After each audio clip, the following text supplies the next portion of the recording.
It is time for Williams F1 team. Time for some racing, old school retro style.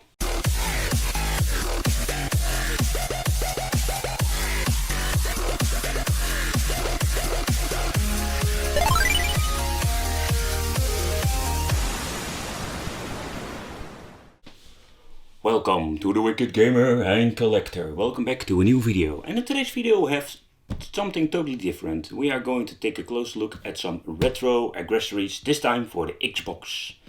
The Williams F1 Team Racing Wheel. Pretty unique. So that's the reason why I want to make a video about it. So this steering wheel is inspired of the original design. It's an authentic replica of the official Williams F1 Team Racing Wheel. So yeah, that looks really promising. Let's turn the box around. Ooh, what do we have here? Graphic style gear change pedals, robust analog acceleration and brake pedals, LED acceleration pedal indicator, really nice, and quick release wheel design detached from the main base unit in seconds. Independent shiftronic gear stick for compatible with traditional racing games. Built-in 4-digit stopwatch. Adjustable clip-on leg support providing ultimate comfort. I must say I've seen a lot of steering wheels from Mad Catz and Logitech. But this one looks really nice. So let's unbox it and let's see what we're going to get. But before we're going to take a close look at the wheel itself, let's take a close look at the pedals itself. The first thing I'm noticing, these are quite heavy. And if I look at other cheap brands from that time, yeah, I can tell you, this is a really nice quality product. If you look at the pedals, how it works, nice quality. And yeah, it feels quite heavy. So really pleased to see quality like this. And how do you connect it? It's very simple. It comes with a little connector at the end of the cable that you plug in your steering wheel. There are two ways of using the steering wheel, like the box already saying. The first thing is you can hook this at the bottom of the steering wheel and just put it on your lap. And yeah, I don't really prefer this. The other version, and let's see if it even does the trick. Yeah, it got these little suction knobs on beneath it. Man, these things work pretty damn nice. Very big, and what you already can see on my little wooden table is that it is working just great. So let's take a closer look at the steering wheel itself. It got indeed the LEDs for the RPM, if I'm correct. Here a little display with a few digits. So yeah, like the box said, it got a stopwatch, really awesome. And yeah, it displays the speed. Alright, it is optional to remove the steering wheel. That's what I think is really awesome. I don't know what is the purpose of this. Overall, like the pedals, this thing feels really heavy. Nice, robust product. Here, a close look at the connector itself. The little flaps, and what you already can hear, I hope you can hear it on the camera.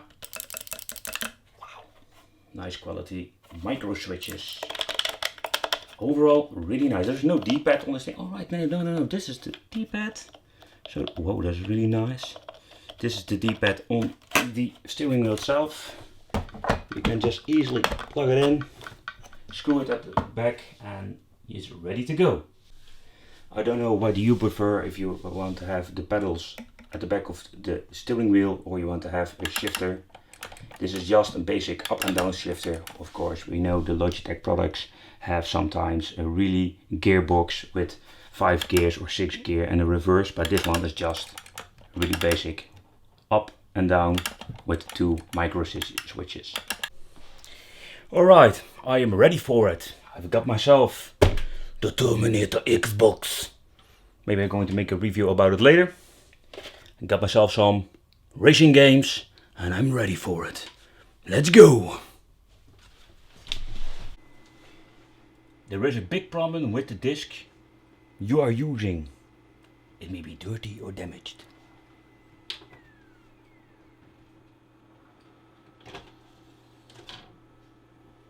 Looks fine to me. Next game. Alright, let's try out a video game. I have put in Forza Motorsport. I thought by myself maybe it's a good game to check it out. Yeah, first of all, the indicator is not for the RPM but how much gas you are giving, and it seems to only have on off option or something like that. Maybe it's not really compatible with the steering wheel, but you really see, how do you call this, dead center is not configured correctly. I just plugged it in my Xbox to see how it works. The vibration works, there is no force feedback, so it's a really basic way of racing games. I don't know why it's responding so bad, but yeah, overall it's unplayable this way. I've tried Burnout Revenge, but this one doesn't even work at all, or got some same problems. So yeah, for the final conclusion, what is mainly the problem with the steering wheels is that it is compatible one, maybe two games with a Formula 1 game or something. I don't own it, so I can't test it. But what I really love about the steering wheels in this time is you can just plug it in your PlayStation 3 or PC, and a lot of games are working just fine with it. So yeah, overall, it's a really nice steering wheel, really awesome, but you really need to have the game with it that works perfect. I can just reconfigure it, try to get it working, but a lot of options, like here on the display, are not working correctly because it is not compatible with the game. I want to thank you for watching. Don't forget to subscribe to the channel for more awesome videos. If you have any questions or you want to see some accessories from the past, leave it in the comments and I will search and try to make a review about it. Again, thanks for watching. See you next time.